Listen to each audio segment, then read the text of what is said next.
Opa, e aí? Dá pra começar a gravar com o relógio aí. A pergunta de hoje é a seguinte: ainda vale a pena trabalhar com TI? Eu esqueci da skin de TI, cara. Agora, devidamente trajado. Bom, pra quem não me conhece, meu nome é Marcelo Vieira e eu trabalho há mais de 4 anos com TI. Já estive no chão da operação e hoje eu atuo como Ticket Manager, misturando gestão, suporte e análise de dados. Então fica comigo que eu vou te contar a real, sem romantizar. Vambora.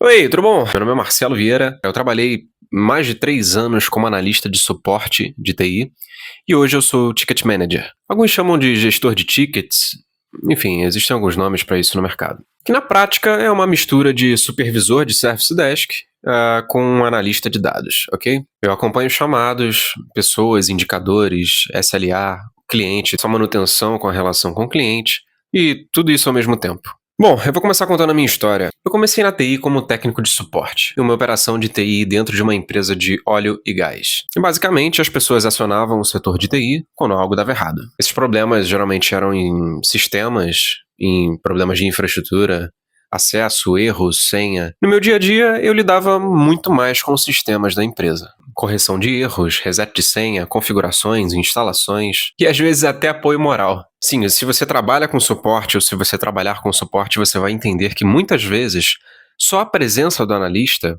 junto ao usuário já resolve o problema. Então você entende que às vezes a pessoa só precisa de apoio moral. Se o analista está presente, eu acho que o usuário se sente mais confiante e começa a clicar nos lugares certos. Enfim, é um fenômeno que só quem trabalha com suporte de TI entende, que a presença do analista resolve o problema.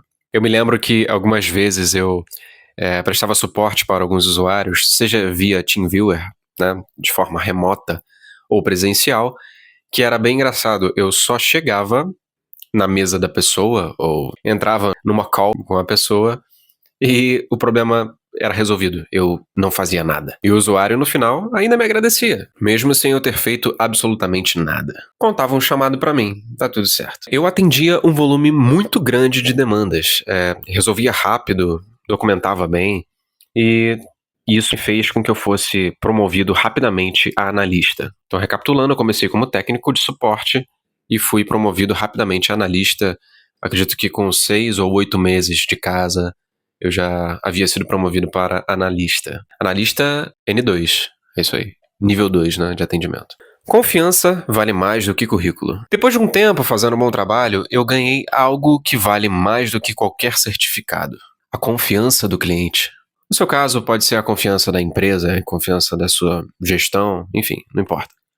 Você ganha confiança com pessoas. Isso é importantíssimo. Eles perceberam que eu era muito proativo e eu gostava de facilitar não só o meu trabalho, mas o trabalho da equipe inteira. Eu era conhecido como o cara das tabelas. Apesar de eu não precisar mexer em tabelas e tal, porque eu não era gestão, eu fazia isso porque sim. Eu gostava de facilitar o trabalho da equipe inteira. Porque a equipe trabalhando bem, eu trabalhava bem, todo mundo acabava mais rápido e com mais eficiência. Muitas vezes era a ponta de lança para resolver qualquer parada, porque eu queria resolver logo e direito. Com isso eu fui reconhecido, né? Eu acho que o cliente me observava, sabia que eu gostava de fazer isso, fazia bem. Aí eu fui promovido a Ticket Manager. Então é o seguinte, tudo que eu falar daqui pra frente vem de alguém que conhece o Service Desk de ponta a ponta, ok? Do nível técnico ao nível gerencial. Então vamos lá, lembra disso. Uma dúvida muito comum que eu vejo na internet e que os meus amigos também têm, muitas vezes eles perguntam pra mim, é o seguinte: qual área de TI escolher? Existem vários caminhos. Entre eles temos desenvolvimento, redes, segurança, dados, cloud, suporte e muitos outros. Aí você me pergunta, ok, Marcelo, por onde eu devo começar? Entenda o seguinte, muita gente já entra na TI sabendo exatamente o que quer, ok? Então tem algumas pessoas que são pessoal, sei lá, de cybersecurity, que o cara já queria fazer isso desde menino. E beleza, ok.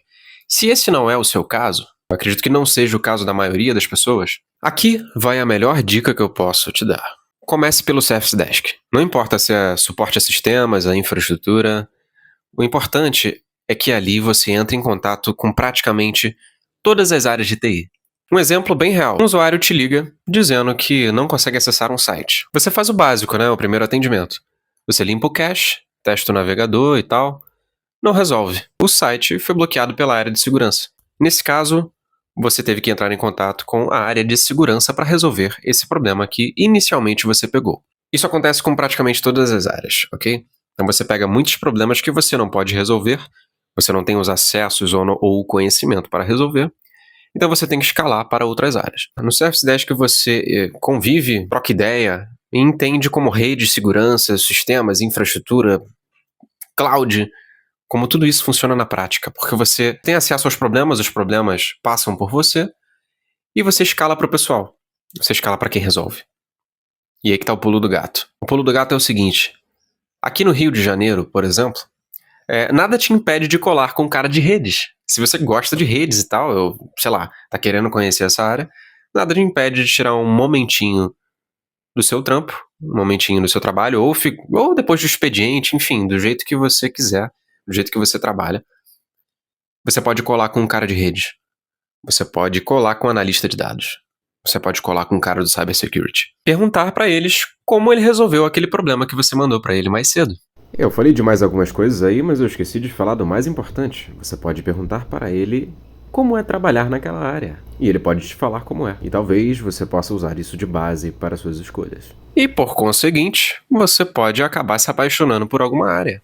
Acontece. No meu caso, eu me encantei por gestão e análise de dados, que hoje, por coincidência ou não, fazem parte do meu trabalho. Ok, Marcelo, beleza, mas as coisas estão mudando, né? Será que vale a pena trabalhar com TI nos dias de hoje, com inteligência artificial? Cara, dá pra gente pensar um pouco sobre isso. A pergunta que um monte de gente me faz: os empregos de TI vão acabar por conta da inteligência artificial? Sim, mas não agora. E não todos. Algumas funções vão desaparecer mais rápido, outras vão se transformar. O ponto principal é o seguinte: quem aprende a usar a IA como ferramenta, sai na frente. Hoje em dia é obrigatório, assim como antigamente diziam pra gente que inglês era obrigatório, saber usar inteligência artificial também é obrigatório. Principalmente na nossa área. Se o mercado tiver duas opções, de um analista sem nenhum certificado, sem nenhum conhecimento de IA, de um analista com certificado e conhecimento de IA, quem você acha que vai passar? Exatamente. Quem tem conhecimento de IA, cara, é muito importante para o mercado, porque eu conheço isso na prática. Depois de eu adotar IA, eu percebi que eu consigo fazer o trabalho de 3 pessoas. Ah, cara, mas o capitalismo, não sei o que, eu sei, cara, eu entendo isso aí, mas é assim que funciona. Vamos mudar as palavras aqui, você consegue multiplicar a qualidade e a velocidade do seu trabalho, usando a IA da forma certa. A minha experiência com IA é a seguinte: no meu trabalho, eu já configurei automações e agentes de IA que aceleram absurdamente a minha rotina. Eu uso IA tanto na gestão do pessoal quanto em análise de dados. Hoje meu trabalho é, com certeza, dezenas de vezes mais rápido do que quando eu comecei, que eu fazia as coisas de forma artesanal, né? É claro que nada dispensa o artesanal, ok? Você precisa começar em qualquer trabalho de forma mais artesanal para que você possa conhecer exatamente como são feitas as coisas sem a necessidade de IA, ok? Você precisa conhecer o processo ponta a ponta. Isso é muito importante. Pô, cara, por que eu preciso aprender uma fórmula matemática se hoje em dia a gente tem calculadora? Por que eu preciso aprender a fazer operações básicas no papel se hoje em dia nós temos calculadora? Começa conhecendo a arquitetura, como as coisas funcionam, e depois você começa a brincar. Você começa a fazer palhaçadinhas, ok? E as palhaçadinhas é exatamente isso. É você pegar o que você já conhece, o artesanal que você já conhece, e migrar isso para IA. A IA vai te ajudar a ligar os pontos, ok? A automatizar os pontos. Mas quem tem que saber do processo é você. Você não pode delegar isso para IA. Ninguém tem que saber melhor do processo do que você. A IA vai te ajudar a ligar o processo, vai te ajudar a pensar. Eu uso muito a IA como um cérebro externo. Muito boa para reflexões, brainstorming. E isso não é o futuro.